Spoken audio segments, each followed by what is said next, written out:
Hi, I'm Katie and welcome to my bookish adventure. So today I thought I would make a video of books with beautiful covers. I mentioned I wanted to make this a while ago and I finally remembered I wanted to do it. I think it's pretty common to say we've all done it at some point. We've all been guilty of buying a book because hello, pretty cover. I mean, I've definitely done it on more than one occasion. So I thought I would go through 10 of the books that I own with very, very pretty covers. This is definitely part one of an ongoing saga. First up, The Girl of Incan Stars. If I'm honest, I don't know what drew me to this book. At one point I worked opposite a bookshop and this was, because I think it was like author of the year or something, and they had a big window display of it, so it was lots of these books and there was a big poster, but I couldn't actually see it, so all I could really see was just orange and black and kind of bits of blue, and I was seeing this cover every day all the time but just never could be bothered to go over and look at what it was. I know, ridiculous. But yeah, there was just something about this that just really drew me to it, and then when I actually saw it I was like, oh my god, like I just love everything about it. You know, the birds, the mountain at the top of her head, just the trees, everything about it I just suddenly loved. It's also a really gorgeous combo of colours, especially with the blue, and then you've got like little white stars. This could potentially be an unpopular opinion. City of Glass and Bones, well, the series of this, but specifically this cover. If I'm honest, the cover of these and the prequels, so Mortal Instruments and I can't remember the other one, but all I can remember is it's Clockwork Angel and Princess and all that. I really don't like the covers. I really don't. I think a big reason why I haven't actually read them is that I've been waiting for covers that I would like. The newer ones like Lady Midnight, those ones I really like, but I don't know what it is about the first lot. I just really don't like them. And then I stumbled across this cover. There's this whole set of them and the colours are absolutely gorgeous. There's oranges and blues and purples. Like, I absolutely love them. And I just love, I don't know, it kind of reminds me of a sketch, and I guess that is a lot to do with Clary, and there's just like in the Wings of Hit there's like so much to do with like the story, even though I know I haven't read it yet, but I've seen the series, but whatever. Yeah, I just love this version of the cover and I wish that they would bring out the other series in this sort of like style of cover, because I literally the second I saw it I was like, I'll read it now, like bam, because I was genuinely considering reading it on Kindle. Next up, The Sleeper and the Spindle. I love this cover. I was very excited when I found out that Neil Gaiman was doing a kind of fairy tale type thing, and I was gonna get it anyway, but when I saw the cover I was like, oh my goodness, I love this style. I have one other book with this same sort of like almost like tracing paper type jacket with the illustration print, and then you've then also got like detailing on both like the back and the front. I have a book like this before. I only own two like this, and pretty much the book I bought before this years and years ago, this was pretty much the sole reason why I bought it. I had never seen a cover like it that had that translucent paper and then something underneath, and I was literally just like, oh my god. Another huge selling point as well, it is Chris Riddle. I absolutely love it when these two team up. I love his illustrations.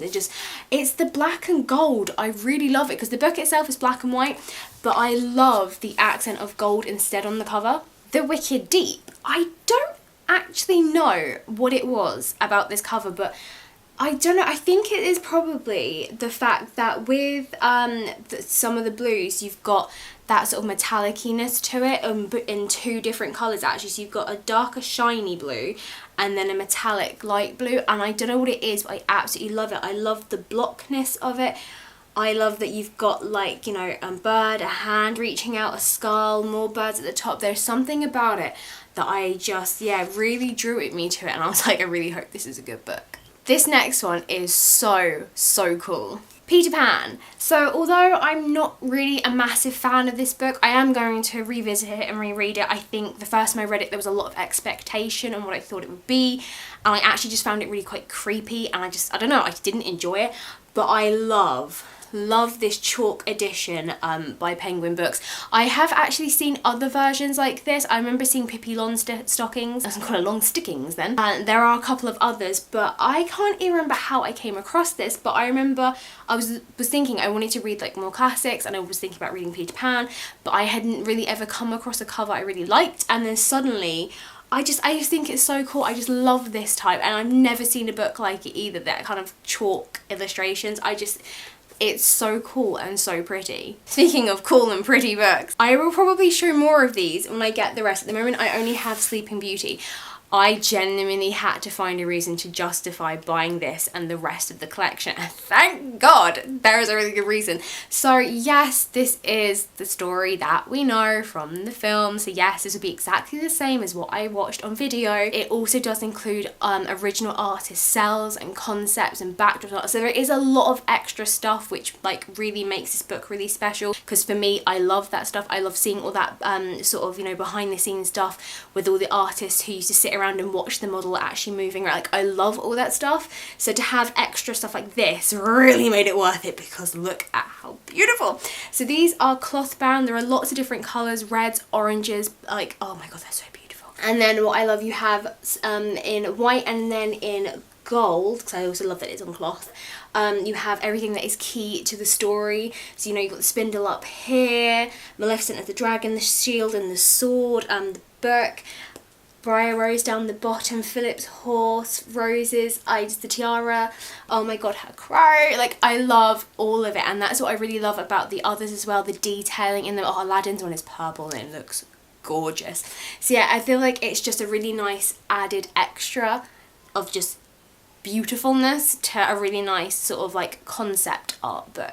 Oh my god, this copy looks really old and not as nice compared to like some of the other books. The Night Circus. I have seen since really like beautiful other versions of this cover, but I still really do love this. It's the black and white, it's the block silhouette, plus then with like the little metallic silver stars.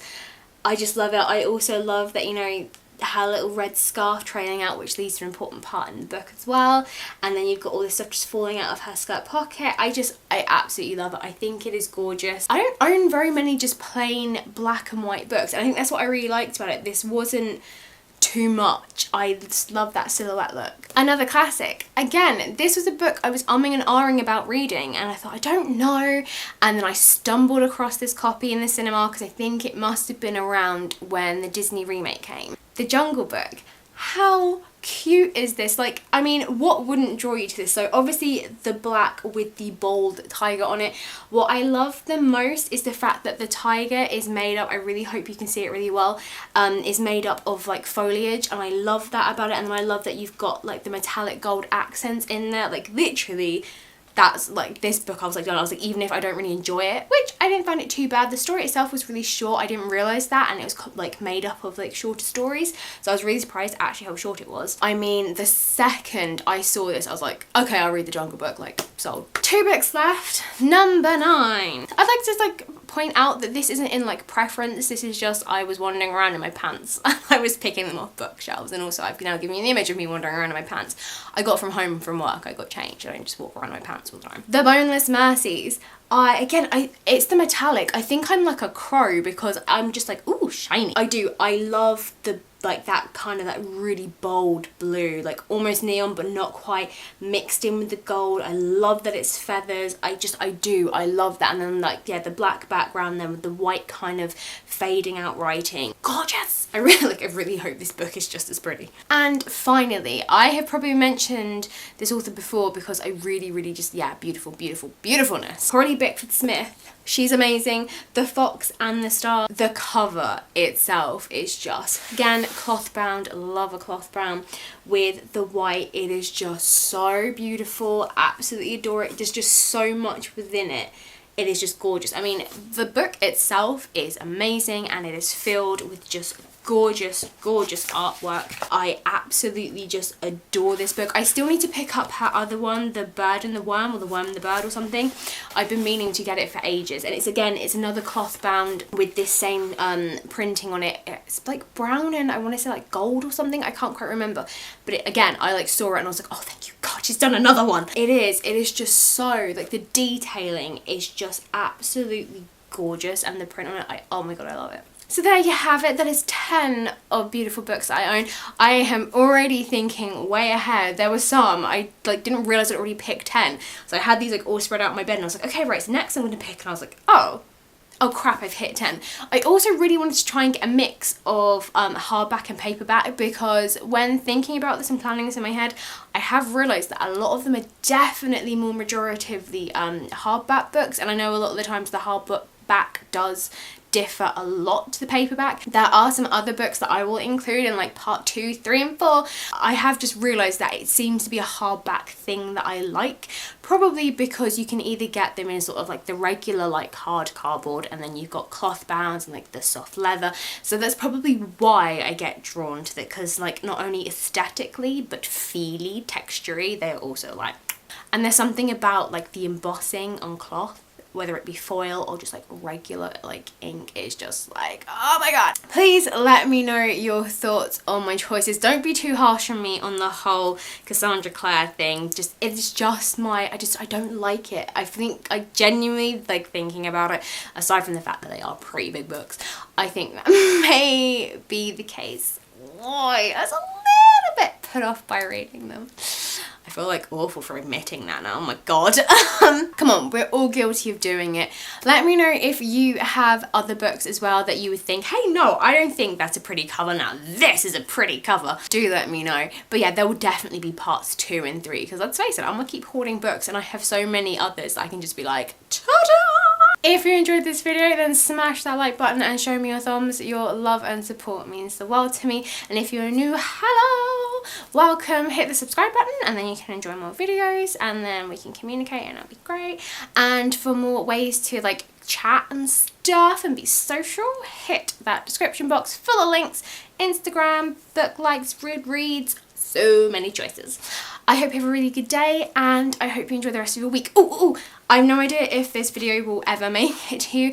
I got a new laptop and it has new, I have like new editing software which I've never used before. So yeah, I have no idea how this video turns out, and I really hope it's okay and it's gonna look really nice, and I just apologies if it doesn't.